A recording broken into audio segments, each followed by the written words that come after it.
All right, Larry Krueger here from the Pig and a Pickle Krug Show with a little San Francisco Giant video. Tim Kawakami had a really interesting idea of what he thinks the Giants ought to do to improve their situation. We'll hit that coming up next. But first, we're brought to you by Pig and a Pickle, the best barbecue in all of Northern California.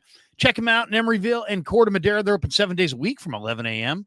till 8 p.m. or until they run out, and they do run out. So go say hi to Damon and Mary at Pig and a Pickle. Tell them that Krug sent you. Get some brisket chili, and enjoy Pig and a Pickle. And as I said, tell them that Krug sent you.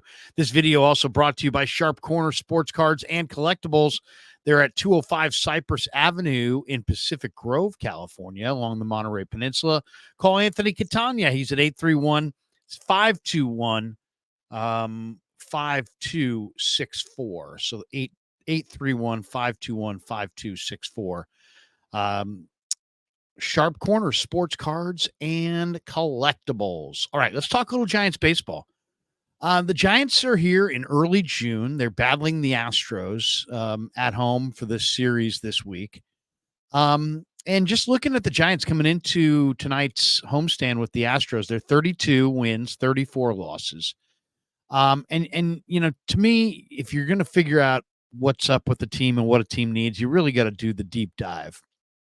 So before we get into Tim Kawakami's trade idea, which is an interesting one, let's talk a little bit about where the Giants are statistically at this point. 32 and 34. Okay, so offensively, they're 12th in batting average in all of baseball, 20th in home runs. They've hit 64 home runs on the year.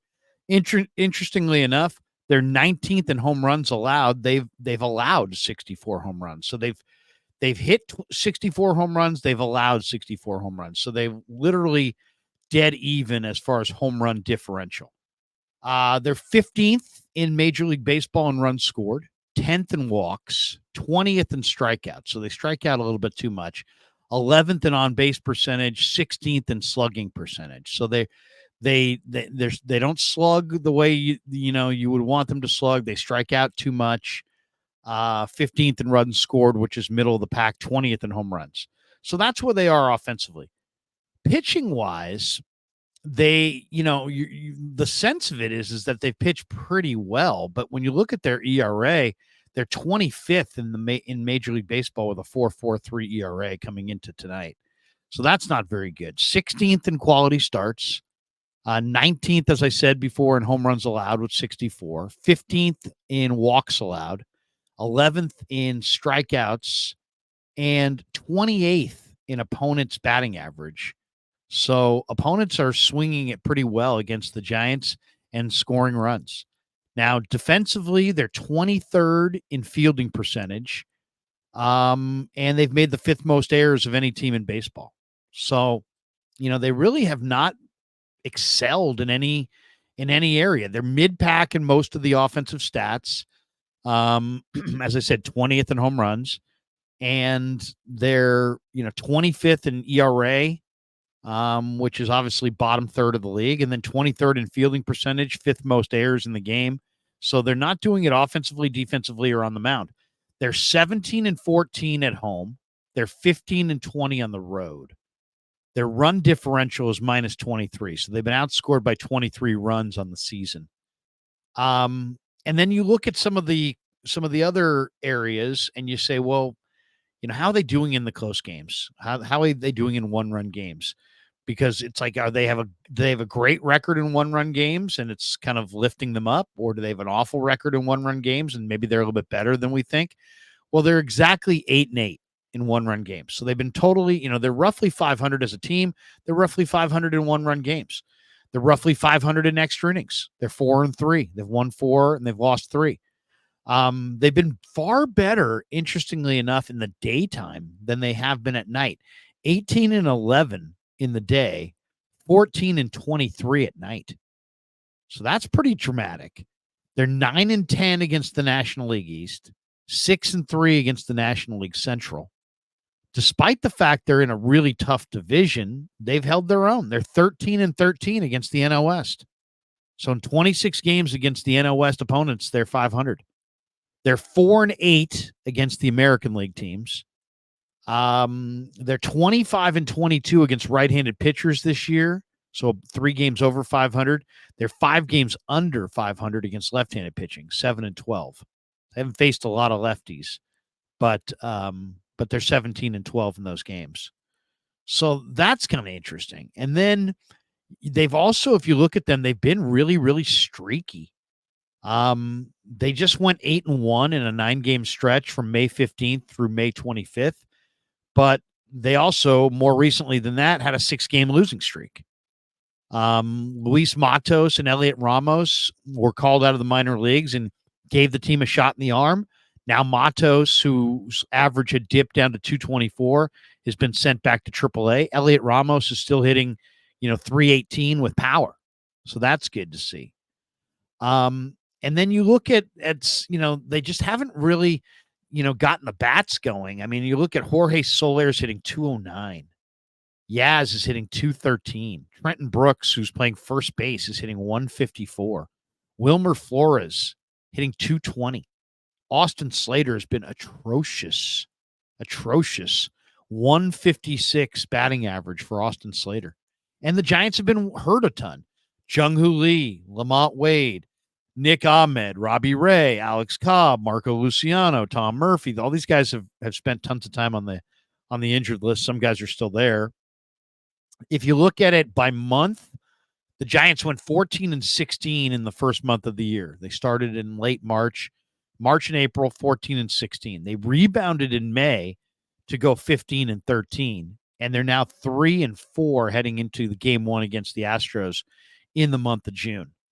So, they've basically, they were basically 500 in April, a couple games under. They're basically 500 in May, a couple games over. They're basically 500 in June. They're 1 game under. It's basically a 500 team. They don't really hit. Then they went out and they signed Blake Snell. They gave him a big money deal. He's 0-3 with a 9.51 ERA. So that's been a huge negative for the Giants. Outside of the injuries, if there's been one bummer to this year, it's how crappy Blake Snell has been. So that's where the Giants are at. Are they exceptional and in any phase? No. They're not. They're not an exceptional defensive club. They're not an exceptional pitching club. They don't have an exceptional bullpen. They don't have exceptional power, exceptional speed. They're not a big-time offensive club. They're just a total middle-of-the-road team. They went after Chapman. He's not hitting for much of an average. They went after Snell. He's got nearly a 10-point ERA and has had multiple stints on the disabled list with the adductor strain, which is a groin strain. So the Giants, they're in a weird spot. They can't really sign free agents because hitters don't want to sign in their ballpark if they've got another deal coming.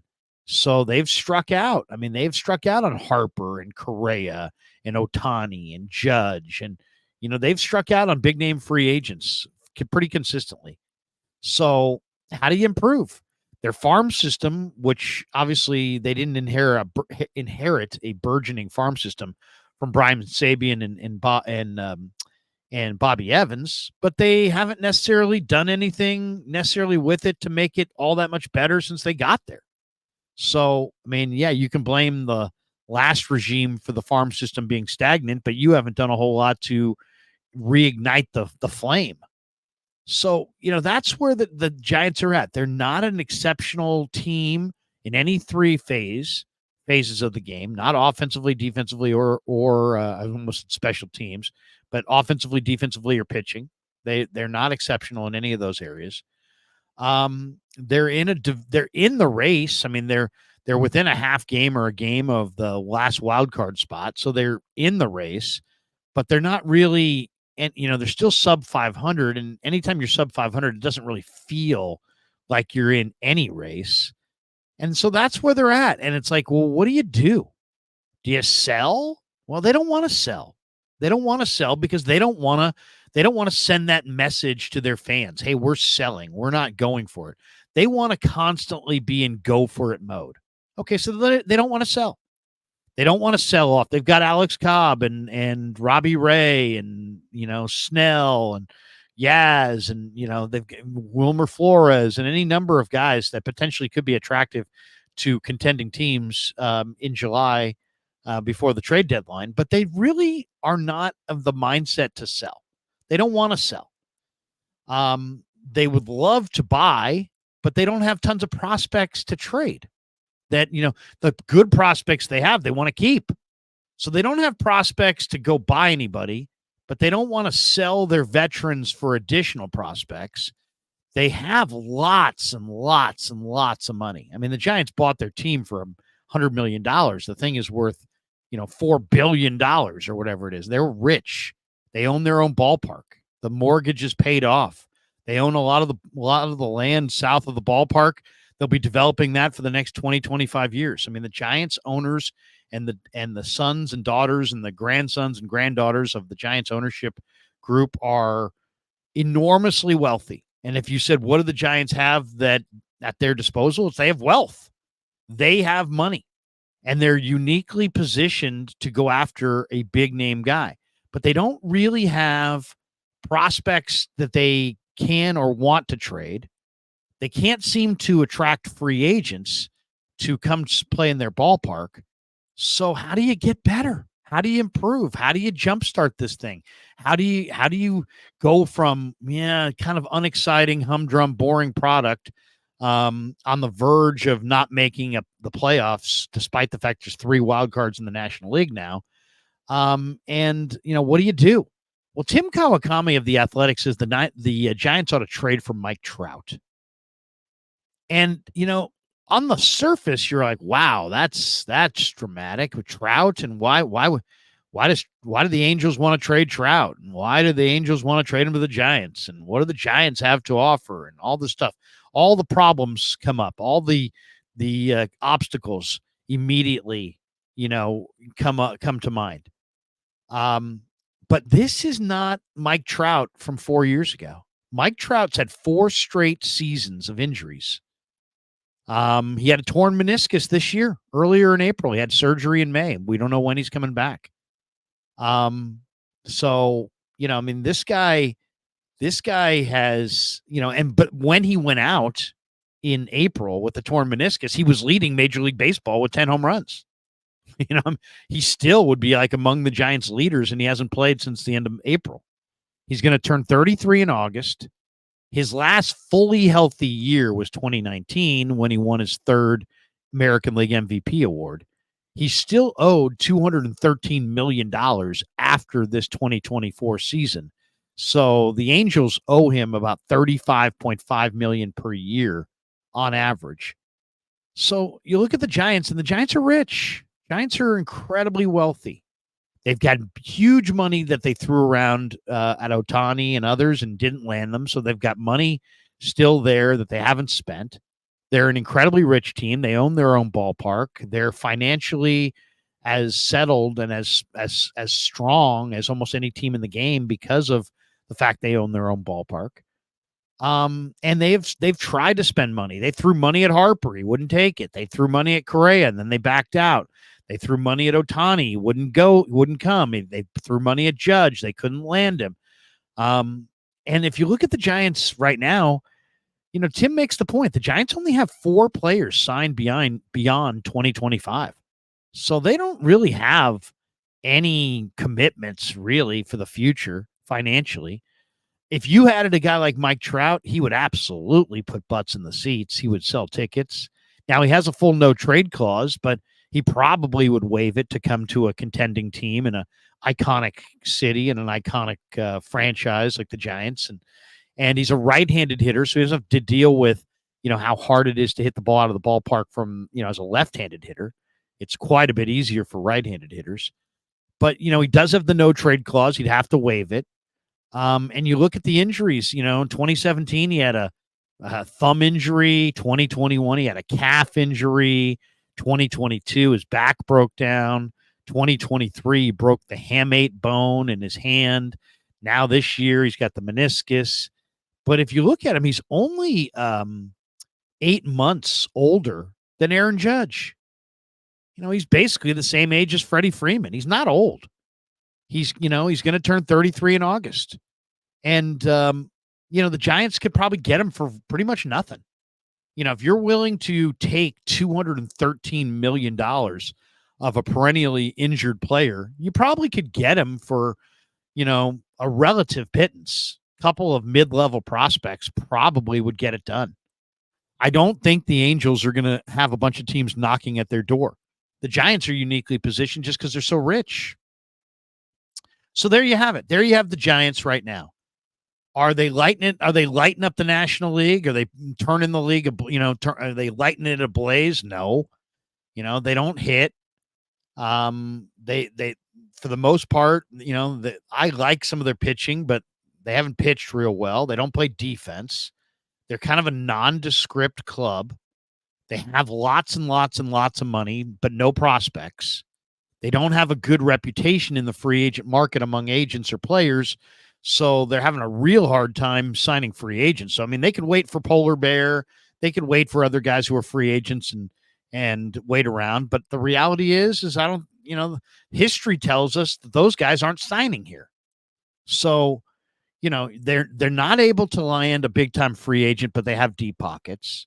They need a big time, foundation piece type player that puts butts in the seats. But that player doesn't seem to ever want to sign with them.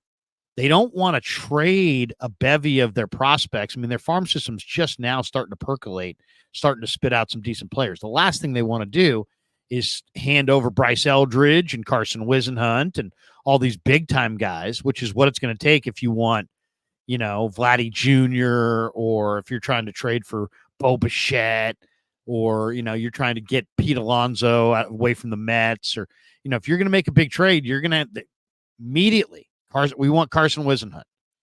We want Bryce Eldridge, and the Giants don't want to move those guys, and nor should they. Nor should they want to move those guys. So even though at first I heard, Kawakami wrote Trout to the Giants, I thought, man, he's hurt and, he's damaged goods and he's too old. And, all the things that, first come to mind with this is not a good idea. He's had 4 straight years of injuries and, he's got the torn meniscus right now and he's going to be 33 in August and he hasn't been healthy in 5 years and he's still owed $200+ million after this year. And, blah, blah, blah, blah, blah. And the Giants, is he going to be healthy? And if not, what will that do to the franchise? The Giants are rich and they need they need a player like this badly. And they've proven that they can't sign this player in free agency. And they've proven that they don't have the prospects to be able to make trades for this kind of player without issues. But now you got Trout and he's got some issues. He's got some injuries. He's had some recurring injuries. He's got a lot of money in his contract. He's got an Angels team that ain't going anywhere. And you know what? If you could turn around and trade a couple mid-level prospects and get Mike Trout to get healthy. Maybe you get him healthy and you DH him. Maybe you get him healthy and you play him. You got Jung-Hoo Lee and Matos. Maybe you play him in an outfield corner and DH him a little bit and take some of that wear and tear off his body. But I like that idea. I mean, I as much as the first thing you think of is all the reasons why it wouldn't work. I think in a lot of ways, Trout to the Giants makes perfect sense right now. So I'd love to hear from you in the comments below. What do you think? The Giants aren't lighting the world ablaze offensively, defensively, pitching wise. They're not blowing anybody's doors off right now. And, they may wind up missing the playoffs in a year where there's 3 wildcard teams. Well, you know what? You might be able to get Trout out of Southern California. Artie Moreno may pull the trigger. You might be able to come up with the right combination of, hey, here's a couple marginal prospects, but we'll take on the $213 million in financial commitments after 2024 and bring them here and see if you can get them healthy, see if you can get them right, see if you can get them in the lineup, see if you can get a couple good years out of them and turn your fortunes around that way. One of the main reasons I think the Giants have struggled to sign free agent hitters is that nobody wants to be naked. Nobody wants to be alone in the lineup. Well, if you already have Trout and you got Lamont Wade and you've got a couple young players coming up through the system, you might be able to go and sign a free agent or sign a somebody else who could add to that lineup simply because you have a Trout there to begin with and there'll be a little protection. So overall, what do you think? What do you think of the Giants potentially in July calling Artie Moreno and saying, hey, here's a couple marginal prospects. We've got $200 million to invest in Trout's contract. We know he hasn't been healthy. We'll take it from here. What would you do? Would you say thumbs up or thumbs down to that? So anyway, just an idea. Good article though by Tim Kawakami. Read it in the Athletic on the Giants. Should the Giants trade for Mike Trout? I say, why the hell not? Why the hell not? And in some ways, I can see why it's a perfect fit. All right. Thanks to Pig and a Pickle for being the title sponsor of the Krug Show. Thanks to Underdog Fantasy for sponsoring this video. And thanks to all of you guys for supporting the Krug Show on YouTube.